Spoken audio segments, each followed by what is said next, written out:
What? Some more new heroes. Yeah, at least there's only one Lego here, but we have two new epics and they look quite interesting.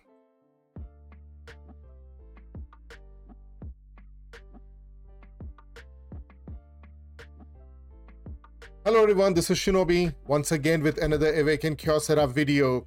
So yeah, we are going to have some exciting time this week with the summon event starting tomorrow. That is the 13th of July 2023. We'll be starting a summon event.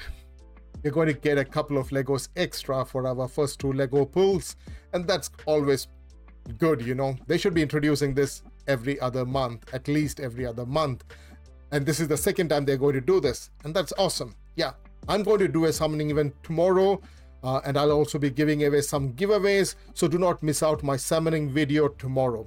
Today we are going to look at those three new epics, and of course I'm hoping to get the copies of those epics and that one Lego, and I hope to get it soon so that I can test them out and see how good they are. The epics certainly are looking interesting. So let's go ahead and check out the new heroes. I know that not all of us like to see the first look video, okay? Because, yeah, we do not always get those heroes. But these heroes look quite interesting. So let's go ahead and look at the first hero, which is in the Titan Iceland. So we have got over here Jerome.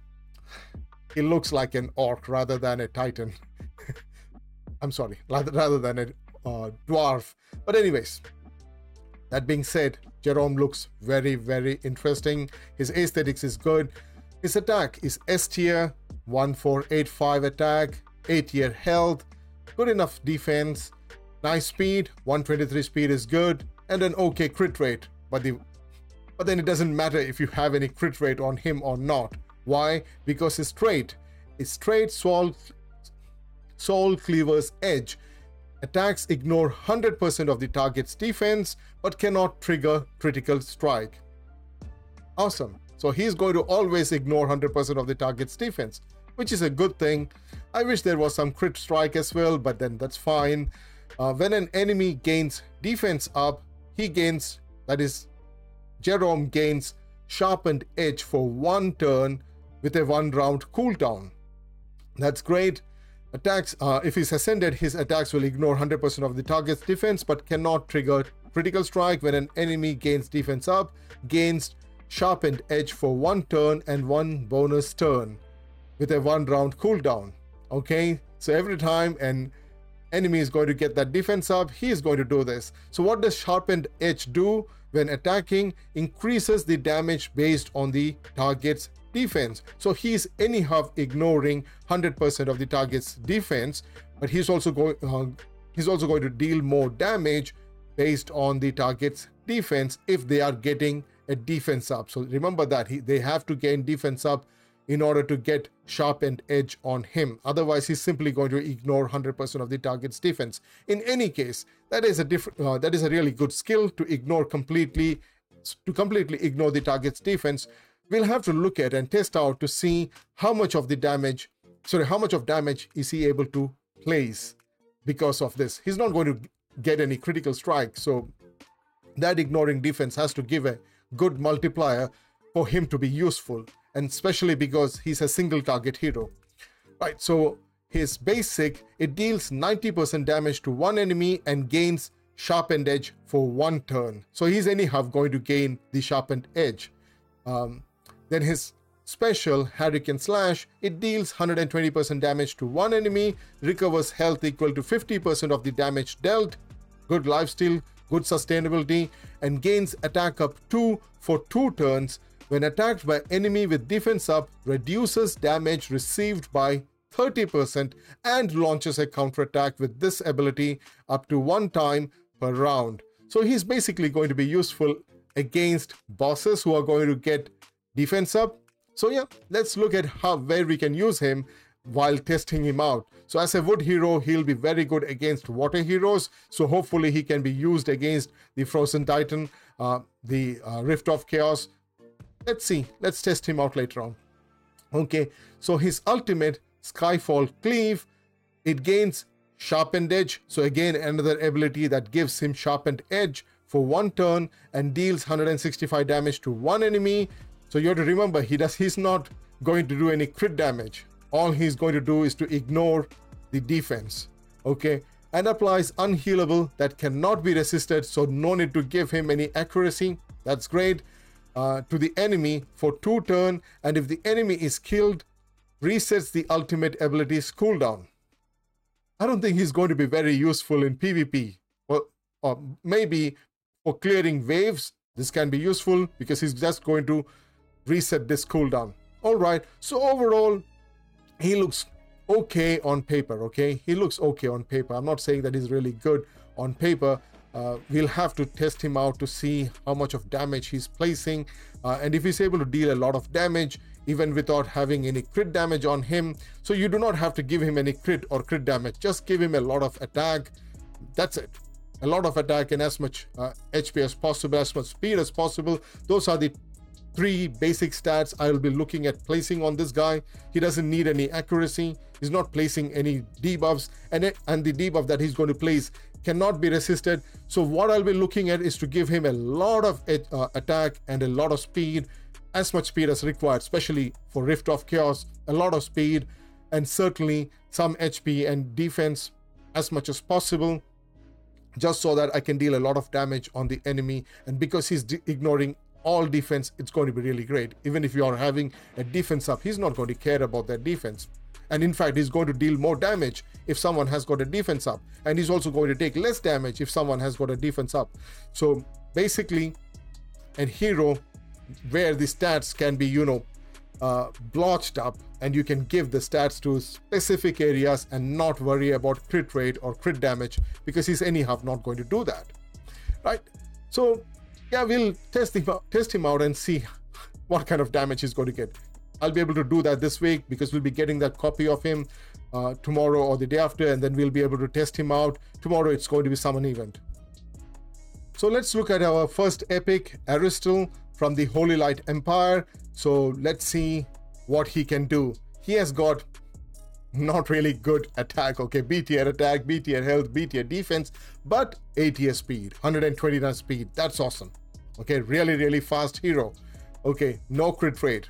So ignore all those stuff. What is this hero meant to do? That's what we will look. So let's look at his trait. When a team member takes fatal damage for the first time, allows them to resist death and heals them for 50% of max health up to 1 time per battle. So he's basically going to protect one of the team member 1 time in a battle, right? So when he's ascended, when a team member takes fatal damage for 1 time, allows them to resist death and heals them for 50% of health up to 1 time per battle, upon successful trigger, immediately launches a counterattack with the ultimate ability. Now, if he doesn't have any attack or health for him to, actually do any damage, if this counterattack is being done by him, I don't know what kind of damage we are going to get from that. So let's look at his basic and ultimate ability and special ability and see what he can do. Okay, so his basic, it deals 130% damage to one enemy and removes 1 positive effect on them. So you need to give him some accuracy. So some accuracy is required here. So speed and accuracy. There you go. 2 of the stats that you require for this hero. Then his special applies 2 stacks of block to all team members and defense up to the primary target for 2 turns. So one of the target is going to get defense up 2, and the rest of them, and every one of them are going to get block for 2 turns, which is going to actually reduce 15% of damage for each block. Okay, you can have maximum 5 of them. So not a very interesting skill, but at least he can provide some sustenance to everybody. Okay, so let's look at his ultimate, which is the most interesting thing. Deals 150% damage to all enemies and applies power suppression to them for 3 turns. Now this ultimate is on 4-turn cooldown. So you have to remember the 3-turn power suppression happens when he has been booked. Otherwise, it will be at 2-turn power suppression. Okay, so The duration of the turns need to be increased by booking him up. 3 turns power suppression will look really, really good. He additionally applies crit rate down to them for 2 turns. Okay, so what does power suppression do? Attacks are guaranteed to be deflected except the primary target. So this is basically going to be placed on those people who are going to do AoE damage, okay? Useful against them. So in that case, the AoE damager is going to the damage dealt by him is going to be deflected by the team members except one of them who is the primary target. Now this is going to be an interesting skill. Okay, that's what I said, the epics are quite interesting. So if you are able to place this on a boss, the boss's ultimate ability, the boss's AoE abilities are going to be ignored by the rest of the team except for one person. Okay, one of them are going to take whatever damage is going to be dealt, the rest of the damage is going to get deflected. Very, very impressive, very, very interesting debuff. We will have to test and see on bosses how well this is going to work. Unfortunately, I cannot book him. Otherwise, it could have been tested for 3-turn cooldown for the 3-turn rotation. But even at 2-turn rotation, if you are able to place this at the right time when the boss's AoE skills are going to be dealt, this is going to be really good for the survival of the team members. Okay, so basically this hero over here is there as a support to help you survive, to keep you alive, and that's what he's mainly doing. Okay, and he can also reduce crit down, so bosses are not going to deal any kind of freak crit hits on you, and they're not going to deal a lot of damage because they are going to get the crit rate down on them and also have the power suppression on them. So let's see how this is going to work out. So you have to give him speed and accuracy and as much as health as possible. He's got a B tier health, so it's going to be very hard to keep him alive. So let's look at the third hero. Now the third hero is the duplicate of Aristotle. Okay, this guy is in Soul Plunders. Right? So they are following the theme of our Ophelias, the light and dark one. So we got Salgas over here. He's the dark hero. He has got a pretty good attack. Okay, not at the top end, but at least an 8-tier attack and an 8-tier speed. So both of these new epics are quite fast. Not so much of an health and defense. Both of them are low on this hero. So let's look at what he's going to do. His trait, Unyielding, upon taking fatal damage, grants death immunity to all team members for the current turn up to 1 time per battle. Upon death, enters the death state for 1 turn or until no allies are alive. So this is going to be similar to the skill of Dark Valeria. So I think when it is talking here about upon taking fatal damage, it means when Salgas takes the fatal damage. Okay, that's what I think it is meaning. So when he's going to take a fatal damage, he will die, but he will enter into a death stage as long as other allies are alive. And they are also going to get 1 turn death immunity for 1 time per battle, which is a great thing. Okay, so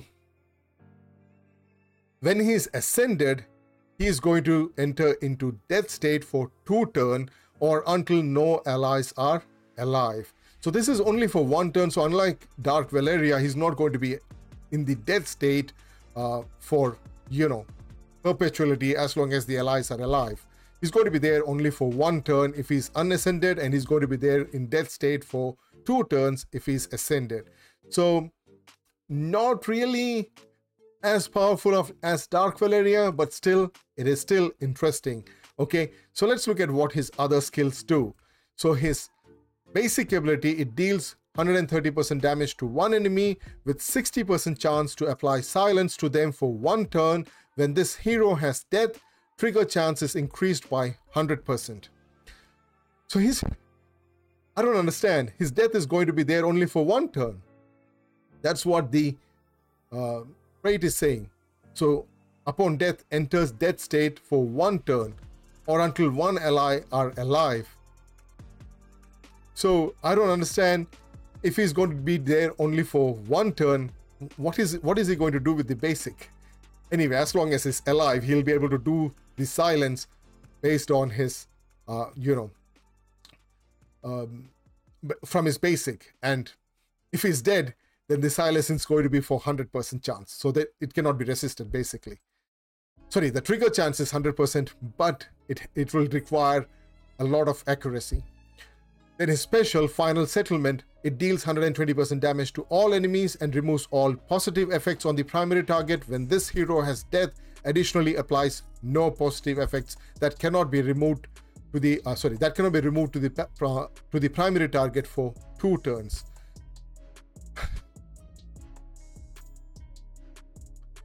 I don't understand. Again, I don't understand the synergy between death and these skills, like, so if he enters into death state, whichever skill is under cooldown is going to be used by him, and that's going to be, he can only use it for 1 turn as long as the other allies are alive. And if at that time he has got special, then the additionally applies no positive effects that cannot be removed to the primary target for 2 turns will be happening. Otherwise, he's going to deal 120% damage to all enemy and removes all positive effects on the primary target just on 1 target when this hero's. So even though it looks interesting on paper, he has to reach the death stage in order for him to place that no positive effect. Okay, so his ultimate. Now the ultimate is certainly interesting. Removes 2 negative effects on all team members, so a very good cleanser, and applies shield to them for 2 turns, which is good. Shield strength scales with this hero's attack. So again, on this hero also, you're just going to give a lot of attack and speed. That's it that you're going to do. And he's going to be like, placing a huge shield on everybody, and he'll also be able to remove 2 negative effects from all team members. When this hero has death, additionally applies lifesteal to all team members for 2 turns. So the epics, right? So the epics, they look, at the start of the video I was saying, oh, they look interesting, but after having read through all their skill, I'm not really sure about it, okay? I hope I can test them out and see if they're going to be useful in some areas. The only place I can see them useful is in Rift of Chaos. I don't think they're going to be really useful in Arena, but yeah, we'll be testing them comprehensively to see where all we can use them. I don't know what the magic pass is. Let's see what the magic pass is for. Let's quickly check it out. Come on. Boolean. Okay, I'm not going to go after this magic pass. I have Boolean. If you do not have Boolean, please go ahead and go after the magic pass. Anyways, so that's all that I have to say about the new heroes. I'll be making videos testing them out, and we'll see how good they are at various places. Maybe they are good, maybe we can use them, but as of now, not really. I think they are pretty underwhelming from my lookout. Let's see how it goes. So let me know what you think about the new heroes. Until next time. Please do not forget to watch my summoning video tomorrow. There is going to be giveaways from it, okay? So do not forget to watch it. So until next time, peace, love, and blessings to all of you. Shinobi out.